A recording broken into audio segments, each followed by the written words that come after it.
And youngster speed ఉన్న rider, మంచి skill ఉందని అంటే హ్యాండ్ టచ్ చేస్తాడు సూపర్ గా. అండ్ జంప్ తీసుకుంటాడు అవుట్ వర్డ్ ఇన్వర్ట్ టర్న్. ఇక్కడ అవుట్ వర్డ్ టర్న్ అయ్యాడు. రైట్ కవర్ నుంచి ఈజీ పాయింట్ అయితే సాధించాడు. రెండు టీమ్స్ కూడా మొదటి 2 రైడ్ లోనే పాయింట్ సాధించారు. ఇక్కడ 1 వర్సెస్ 6. ఇక్కడ మాత్రం జైదీప్ ధయ్య నుంచి మంచి ఎస్కేపింగ్ స్కిల్. హెచ్ఎస్ రాకేష్ మరొక పాయింట్. 1 vs 4 బోనస్ కి అవకాశం ఉండదు హెచ్ఎస్ రాకేష్ కి.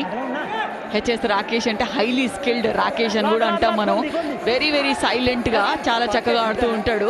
చాలా డీప్ గా వెళ్ళి అటాక్ చేసే ప్రయత్నం చేస్తే కొంచెం హ్యాండ్స్ ఓపెన్ చేస్తే బాగుంటుంది మల్లేష్. అంత దూరం వెళ్ళప్పుడు రాహుల్ సేత్పాల్ పైన ఎంత స్లో మూమెంట్ తీసుకున్నాడు అండ్ యాక్సిలరేట్ చేసిన వెంటనే వెళ్ళి.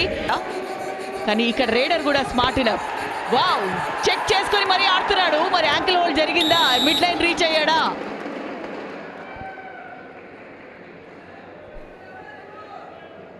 సూపర్ టాకిల్ సిచ్యువేషన్ ఇది. అండ్ ఈ సిచ్యువేషన్లో అక్కడ పాయింట్ ఏమైనా తీసుకున్నారా లేదా అనేది ఒకసారి చూడాలి. మిడ్ లైన్ క్రాస్ అయితే కనుక పాయింట్ వచ్చినట్టే చూడొచ్చు. ఇక్కడ యాంకిల్ హోల్డ్ చేసే ప్రయత్నం, ఎస్కేప్ అయ్యాడు. అండ్ సెకండ్ యాంకిల్ని అయితే హోల్డ్ చేశాడు. ఎస్కేప్ అయ్యాడు. అండ్ రైడర్కి అయితే పాయింట్ వస్తుంది. వైట్ లైన్ పూర్తిగా క్రాస్ చేశాడు కాబట్టి. హరియాణ సీరియస్ ఇద్దరే ఉన్నారు. రైడర్ని ఇక్కడ పట్టుకోగలిగితే రాకేష్ పట్టేసుకుంటే ఇద్దరు అంతే సంగతులు. కానీ ఆ ఛాన్స్ ఇవ్వలేదు రాకేష్. మీకు ఆ స్కోప్ లేదు ఇస్తారన్నాడు. ఫైనల్ గా ఆ సూపర్ టాకిల్ చిక్కు